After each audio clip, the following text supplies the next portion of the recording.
Warner Brothers Discovery CEO David Zaslav painting a grim picture of the advertising market while speaking at RBC's media conference earlier today. Yahoo Finance's Allie Canal following this. And Allie, when you take a look at what he said, weaker than it was during COVID. Yeah, pretty dire. Very dire. He said the economy is weak, but the ad market is, quote, very weak. And he did note that compared to COVID, that things are much worse off. And we've seen this play out with a lot of the earnings that we've seen from these media giants. Warner Brothers Discovery was impacted by some of this advertising slowdown that we've seen across the board.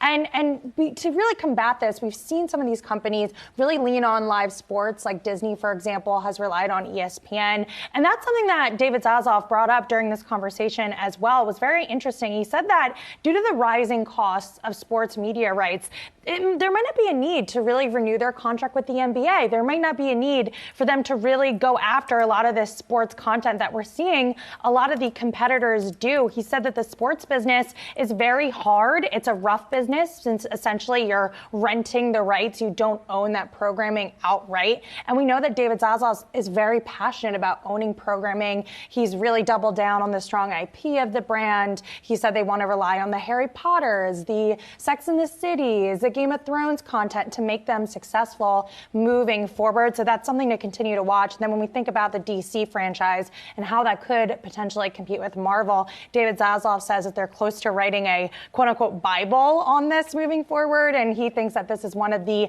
most, if not the most crucial element of this company, is really solidifying the DC comic universe and really leaning in on that content for theatrical releases, maybe even shows as well.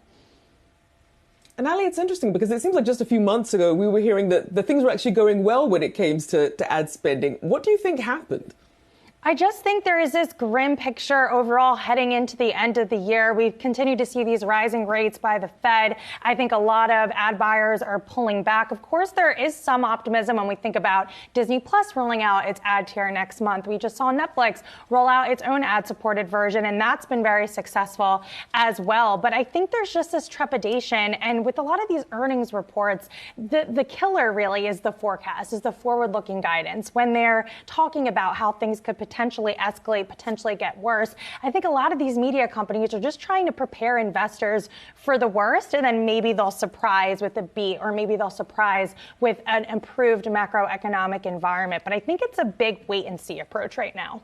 Yeah, and Allie, we're just getting breaking news here at Warner Brothers Discovery Sports laying off around 70 staffers. So we talk about the layoffs that have really been obviously happening at the company now over the last several months, but certainly we do expect more and more over the coming months as well. 100%. And this is something we just heard from Disney as well. They're doing hiring freezes. They said we expect more layoffs to come at this company. So I think for a company like Warner Brothers Discovery, where you have a CEO like David Zaslav that's not afraid to fire people, not afraid to shake things up, I think that's what you can only expect. And it is interesting to get that breaking news, considering his comments about sports earlier, and then just a few hours later, we see these layoffs coming to fruition. It sure is, because live sports are propping up television right now. And to move on from a highly popular NBA product is a gutsy move, though reports are the NBA wants $75 billion a year, so you can understand why they'd stay away.